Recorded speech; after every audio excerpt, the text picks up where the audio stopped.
33편부터 시작된 아삽의 시가 계속해서 이어지고 있습니다. 아삽이라는 사람은 레위인으로서 찬양을, 성전에서 찬양을 담당하는 레위인이라고 말씀을 드렸어요. 자, 73편에서 아삽의 시는 악인들이 형통한 것을 보고, 악한 사람들이 잘 되는 것을 보고 거의 넘어질 뻔했던 그 아삽이 성소에 들어가서 은혜를 받고 그런 상황을, 악인들이 잘 되는 상황을 향한 그 시선이 달라졌다는 것을 우리가 이제 73편을 보고서 알았죠. 그때 제가 했던 말이 기억이 나실 겁니다. 악인들이 잘 되는 것은 마치 잔칫날에 쓰기 위해서, 잔칫날에 잡기 위해서 돼지를 먹여서 살을 찌우는 그런 과정과 유사하다라고 말씀드렸어요. 돼지가 잔칫날을 앞두고 살이 쪄가는 그런 모습을 보면서 아, 돼지 부럽다, 돼지 팔자 최고다, 이런 사람 없죠. 그 돼지는 잔칫날, 예수님과 교회의 혼인 잔칫날에 이제 그날이 올 때에 돼지는 심판이 임하는 거죠. 자, 그렇게 은혜를 받고 나서 시선이 달라졌다는 것을 말씀드렸고, 74편을 보면 전쟁이 일어나서 완전히 무너져 버린, 또 성소도 허물어져 버린 그런 현실에서 당장에 변화되는 것이, 바뀌는 것이 아무것도 없다 해도 과거를 기억하면서 미래를 소망하라고 이 아삽이 마스길, 교훈하는 것을 우리가 74편에서 지난주에 살펴봤습니다. 자, 이렇게 아삽이 시가 또 이제 73, 4 이렇게 순서대로 이렇게 배치된 것도 거기에 의미가 다 담겨 있어요. 자, 이렇게 자기 신앙을 고백하고 자, 이제 교훈해 왔던 아삽이 오늘은 75편은 예언시입니다. 그전에는 교훈시였죠. 뭔가를 교훈했는데 오늘은 이제 예언하는 예언시예요. 자, 그렇다면 무엇을 예언하고 있을까요? 지금 이 아삽이 무엇을 예언하고 있을까요?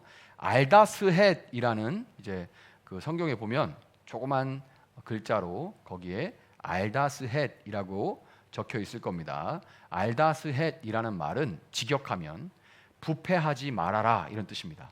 변질되지 말아라, 부패하지 말아라, 이런 뜻입니다. 알다스헷이. 자, 그러면 부패하지 마라, 변질되지 마라, 이렇게 할 때 이 알다스헷이 또 곡조예요. 곡조. 자, 그러니까 우리 뭐 블루스, 뭐 힙합, 뭐 이런 식의 곡조인데, 악기를 가지고 연주하는 그 연주 방법인데, 그 연주 방법의 곡조의 이름이 알다스헷, 부패하지 마라, 변질되지 마라, 이러면 그 악기를 연주하고 음악의 그 느낌이 어땠을까? 아마도 굉장히 이제 웅장하면서도 굉장히 굳건한 그런 느낌의, 단단한 느낌의 어떤 그런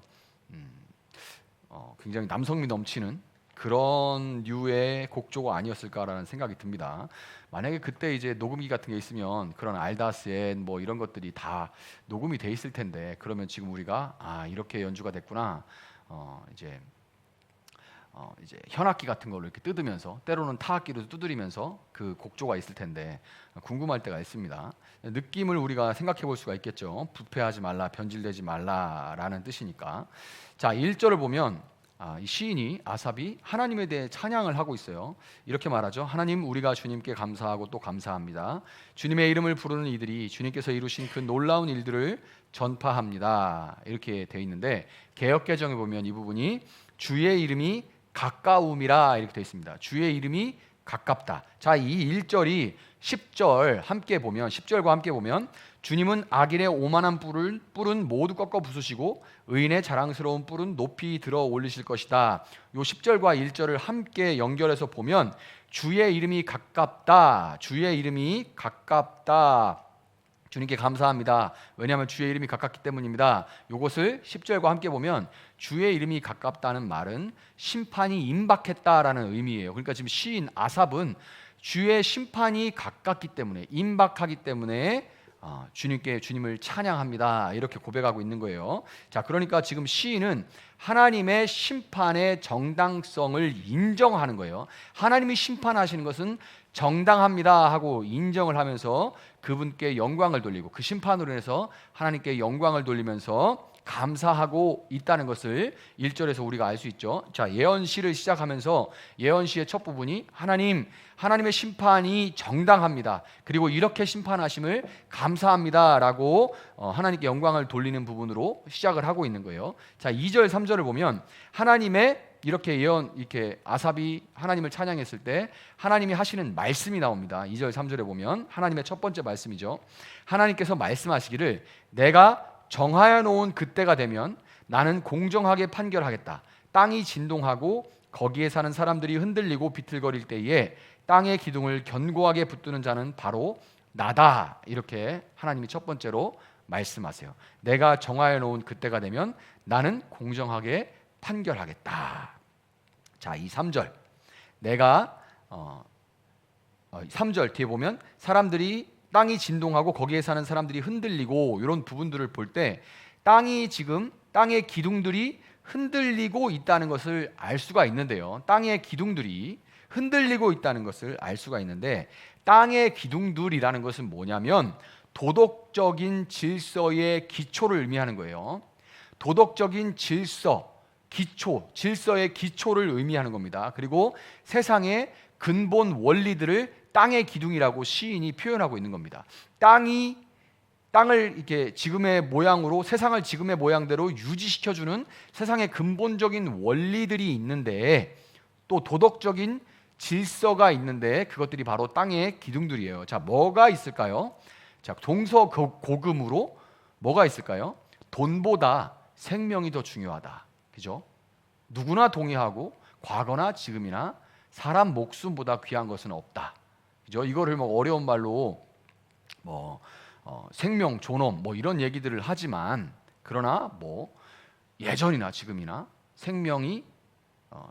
사람의 생명이 돈보다 귀하다. 이런 말들은 당연한 겁니다. 이거는 땅의 기둥이에요. 흔들리지 않는 겁니다.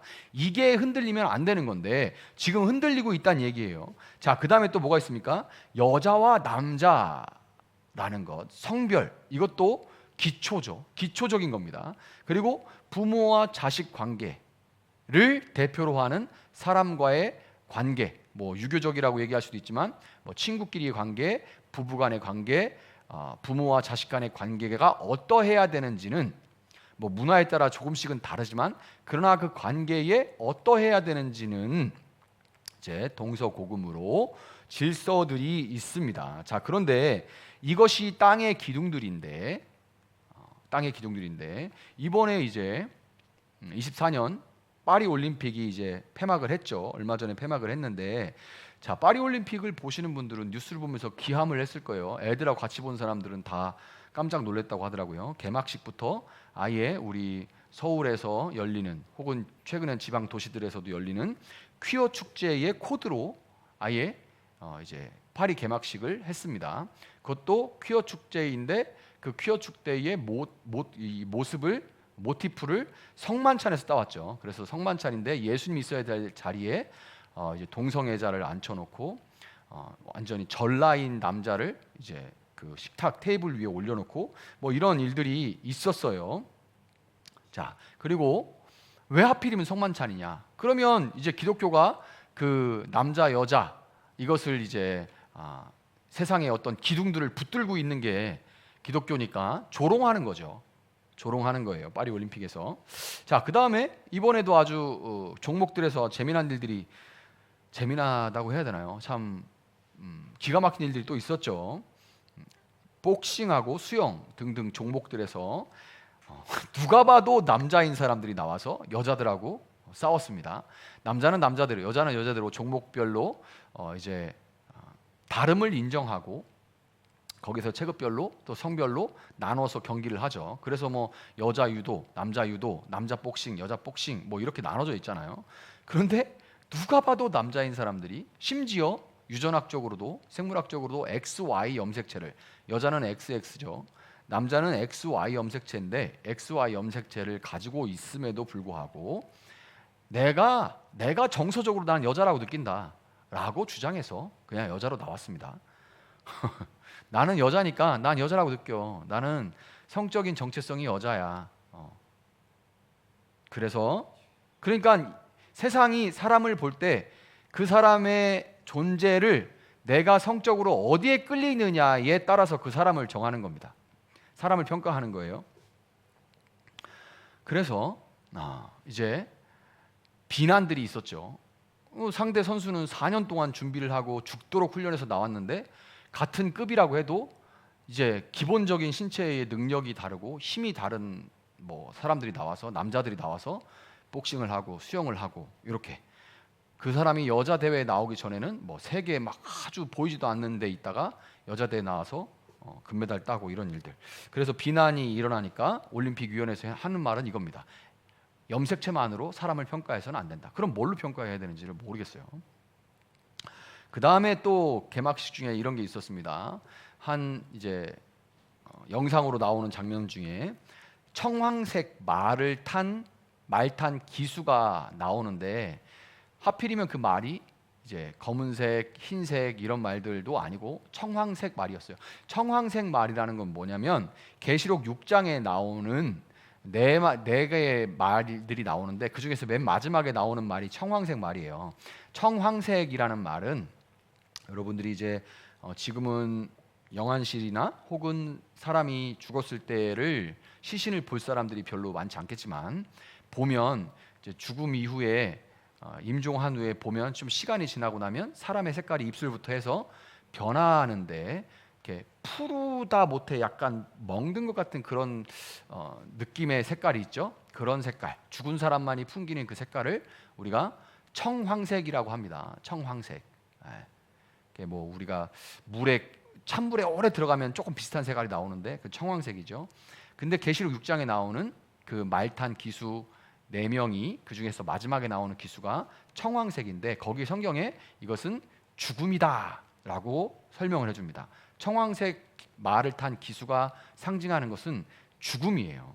사망이고 적 그리스도를 의미합니다. 그러니까 참 이번 올림픽이 정말 많은 것들을 담고 있었죠. 지금 세상이 어디로 흘러가는지를, 물론 제가 기독교인이라서 그렇게 볼 수도 있습니다. 그러나 일부러 그런 걸 쓰는 거예요. 조롱하기 위해서 쓰는 거죠. 일부러. 그게 무슨 뜻인지 아는데 오히려 아니까 쓰는 겁니다.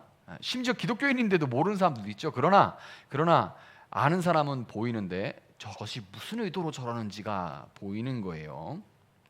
자, 올림픽을 세계 평화 축제라고 불러요.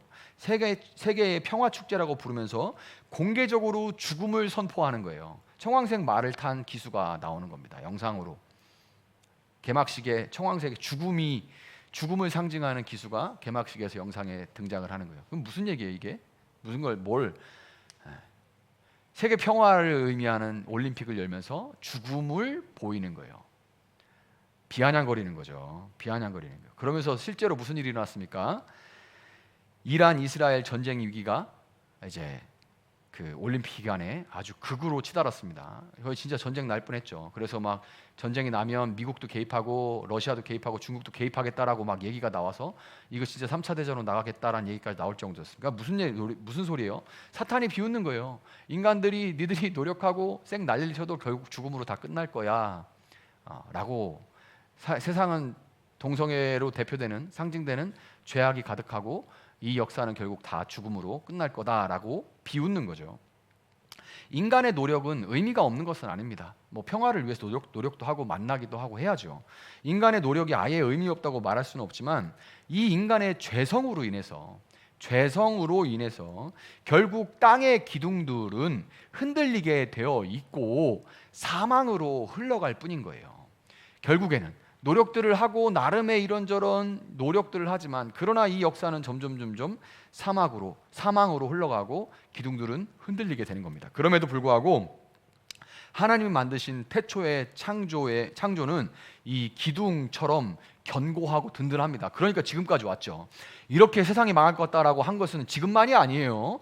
1000년 전에도 2000년 전에도 우리가 우스갯소리를 그런 말 하죠. 이집트의 벽화에 보면 그 상형 문자를 풀었더니 거기에 나오는 말이 요즘 것들은 싸가지가 없어 이렇게 써 있었다고 얘기하잖아요. 해석했더니, 그러니까 2000년 전에도 3000년 전에도 어른들은 애들을 볼 때 요즘 것들은 싸가지가 없어, 세상이 망할 것 같아, 말세야, 이런 말들을 3000년 전에 했단 말이에요. 그러니까 세상은 늘 위기인 것 같고 정말 기둥들이 흔들리는 일들이 일어나지만, 그러나 태초에 하나님의 창조는 기둥처럼 견고해서 지금까지 유지가 되고 있는 거고, 현재도 안정되게 관리가 되고 있습니다. 기후가 이렇게 난리가 나고 여름에 이렇게 더운 적이 없죠. 왜냐하면 지금 동해바다, 서해바다, 남해바다가 전부 다 바다가 너무 뜨거워서, 사실 제가 요즘에 이번 여름은 정말 습식 사우나에 들어가 있는 것 같아 라고 말을 했는데, 제가 그렇게 말하면서 그 이유를 다 알지 못했는데 뉴스에 나오더라고요. 삼면의 바다가 전부 다 지금 너무 뜨거워서 거기 바다에서 막 이렇게 수증기가 막 몰려오니까, 더운 것도 더운 건데 너무 이제 푹푹 찌는 그런 더움이 오는 거죠. 사방이 이제 삼면으로 다 이제 그 뜨거운 바다의 기운에 지금 둘러싸여 있으니까. 자, 그런 상황인데도 여전히 어제와 오늘과 내일의 역사가 흘러가고 있는 것은 하나님께서 그래도 여전히 붙들고 계시기 때문에 그런 거예요. 역사의 주관자이신 하나님은 정하여 놓은 그때가 되면 반드시 심판하심으로, 이것을 이렇게 하나님이 창조하시고 견고하게 붙들고 계심에도 불구하고 계속해서 이렇게 죄와 욕심과 탐욕으로 이렇게 흔들면, 하나님께서 정하여 놓은 그때가 되면 반드시 심판하심으로써 혼란한 세상의 질서를 바로 잡으시는 겁니다. 하나님이 심판하시는 일이 항상 일어나면서 질서를 하나님께서는 잡으시는 거예요. 이것이 시인의 예언입니다. 예언인 것은, 예언이라는 말은, 우리 기독교에서 하는 예언이라는 말은 점집에 가가지고 저 요번에 이거 될까요 안 될까요, 요런 식의 미래를 미리 얘기해 주는 그런 예언이 아니고, 기상예보처럼 현재 일어나는 일들을 설명해 주는 게 기독교의 예언입니다. 하나님의 뜻을 전해주는 것이 기독교의 예언입니다. 하나님이, 그래서 물론 때로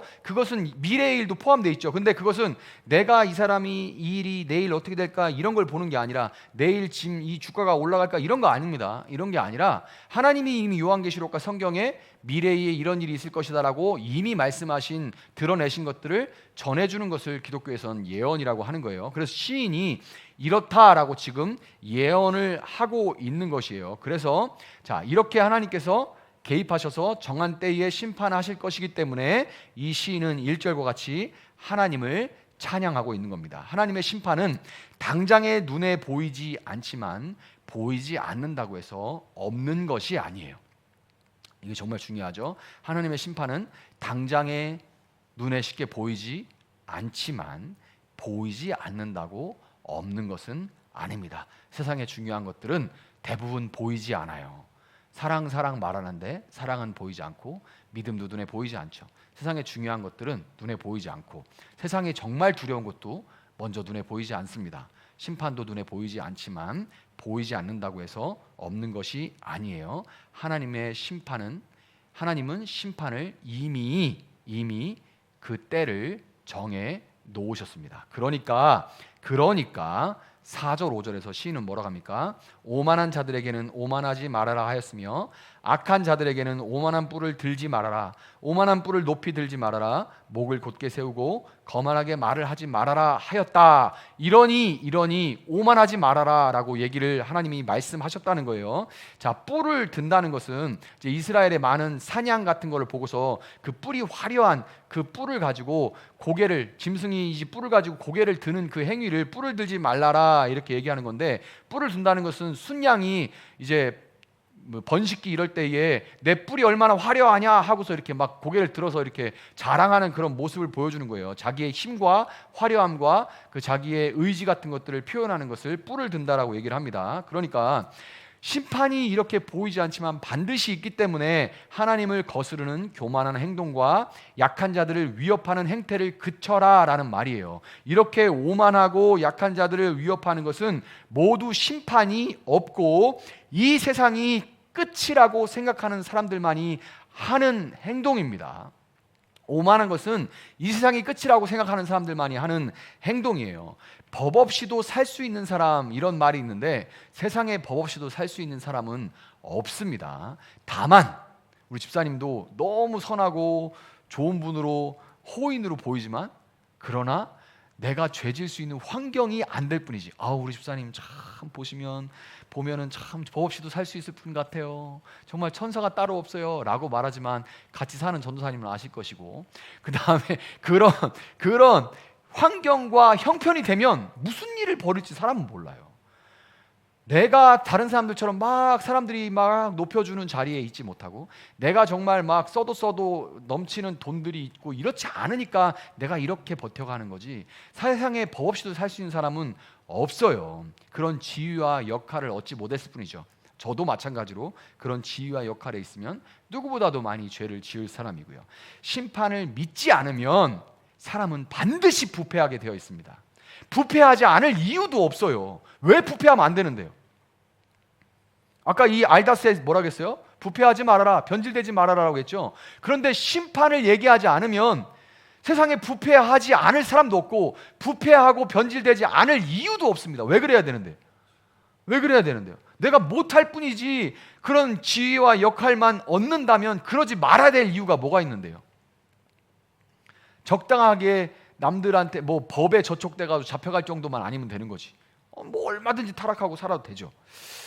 자, 6절 7절을 보면 높이 세우는 그 일은 동쪽에서나 서쪽에서 말미암지 않고 남쪽에서 말미암지도 않는다. 오직 재판장이신 하나님만이 이 사람을 낮추기도 하시고 저 사람을 높이기도 하신다. 자, 사람을 높이고 낮추시는 분은 오직 하나님뿐이다 라고 시인이 지금 얘기하고 있죠. 동쪽과 서쪽과 남쪽, 이것은 전 세계를 의미하는 겁니다. 전 세계에도 이렇게 하나님처럼 사람을 높여줄 수 있는 존재는 없다는 거예요. 이번 올림픽을 보면은 자, 거기에 이제 뭐 금메달, 자 4년을 훈련했다는 것은 대표팀으로 뽑혀서 4년을 훈련했다는 거고, 그 전에 그 대표팀에 뽑히기 위해서 사실 막 영재 교육, 태권도 같은 건 완전 영재 운동, 엘리트 스포츠거든요. 뭐 7살, 8살 때 시작해가지고 그 중에 탁월한 친구들이 중학교, 고등학교 때 아예 선수로 등록해가지고 미치도록 태권도만 하는데 거기서도 부상 한번 입으면 끝날 수도 있고 뭐 이런 거 다 겪어가지고 대표팀 발탁돼가지고 4년 동안 죽으라 운동해가지고 그 결혼 끝에 그 가장 높은 자리에 올라가서 금메달을 목에 거는 거 아닙니까? 얼마나 높아 보여요. 얼마나 대단해 보입니까? 그러나 그것을 봐도 전 세계 동쪽과 서쪽과 남쪽 어느 곳에서도 하나님처럼, 그것은 사람이 높여줄 뿐이지 하나님처럼 높여줄 수는 없고, 올림픽의 그 높이는 사람이 더 이상 높아질 수 없을 만큼 높여지는 그것도 하나님의 높임과는 비교할 수 없다라고 시인이 얘기를 해요. 이 얘기는 왜 하냐? 그만큼 반대로 낮추는 것도 하나님처럼 낮출 수 있는 분은 없다는 얘기죠. 높이실 때는 하나님처럼 높일 수 있는 분이 없지만 반대로 낮추는 것도 하나님처럼 무섭게 낮추는 분도 없다는 겁니다. 8절에 보면 주님은 거품이 이는 잔을 들고 계신다. 잔 가득히 진노의 향료가 섞여 있다. 하나님이 이 잔에서 따라주시면 이 땅의 악인은 모두 받아 마시고 그 찢기까지도 핥아야 한다. 이렇게 돼 있죠. 자, 하나님께서 낮추시면 진노의 잔을 다 마셔야 되고, 자, 막걸리나 이런 거르는 그런 술, 예전 술 같은 것들은 밑에 찌꺼기가 가라앉아 있어서 그래서 막걸리 같은 것은 끝까지 안 마시죠. 조금 남겨서 그 찌꺼기는 안 먹고, 왜냐하면 그런 거 먹으면 막 머리가 아프고 몸이 고통스럽기 때문에 안 먹거든요. 자, 그런데 뭐라고 합니까? 그 찌꺼기까지 다 마셔야 된다는 거예요. 단 하나님이 진노의 잔을 하나님이 예비하신 것을 다 누구도 피할 수 없이 마지막 한 방울까지, 찌꺼기까지 다 먹어야 되는, 그 심판을 다 받아야 된다는 겁니다. 그것이 너무나 고통스러워가지고 요한계시록 보면 이런 표현이 있어요. 산아, 차라리 나를 덮쳐라. 저 산들아, 나를 덮쳐서 나를 끝장내줘라 라고, 막 너무 고통스러우니까 차라리 나를 끝장내줘라, 산들아 나를 덮어라 라고 하는 장면들이 나와요. 그 고통스러움 때문에. 하나님처럼 세상에 높이는 분도 없지만 낮추는 분도 없습니다. 그래서 9절 10절에서 시인은 마지막으로 이렇게 노래합니다. 그러나 나는 쉬지 않고 주님만을 선포하며 야곱의 하나님만을 찬양할 것이다. 아멘. 심판을 알고 믿는 의인으로서 시인의 입은 자기 자랑으로 가득한 오만한 악인들의 입과 다르죠. 시인은 심판이 있기 때문에, 심판이 있다는 것을 나는 분명히 보이지 않지만 반드시 있다는 것을 믿고 있기 때문에 나는 오만한 입을 갖지 않고 하나님만 찬양하기로 다짐했다라고 시인은 마무리를 하고 있습니다. 자, 이스라엘의 역사를 볼 때 이 이스라엘, 이 시인을 포함한 이스라엘 사람들은 하나님의 공의가, 하나님의 이 공의로운 심판이 미래의 어느 날에 성취되리라고 믿었어요. 그러나 그들은 아직도 그것을 기다리고 있죠. 그러나 우리는 예수님이 오심으로 그 심판은 이미 시작됐다는 것을 우리는 알고 있습니다. 그러니까 지금 우리가 살아가고 있는 시기는 집행이 유예된 시기예요. 원래 예수님은 심판자로 이 세상에 오셨지만 심판하러 오신 분이 당신이 심판을 대신 당하심으로 그 최후의 심판을 마지막 그날까지 유예시킨 겁니다. 그러나 우리는 분명히 알 수 있는 게 뭐냐면 예수님이 십자가에서 당한 고통을 보면서 이것이 악인을 향해서 내리실 예수님이 음부에까지 내려가시죠. 음부에까지 그 고통 가운데 마지막에 죽어서 그 부자들의 무덤에 묻히시고 음부에까지 내려가시죠.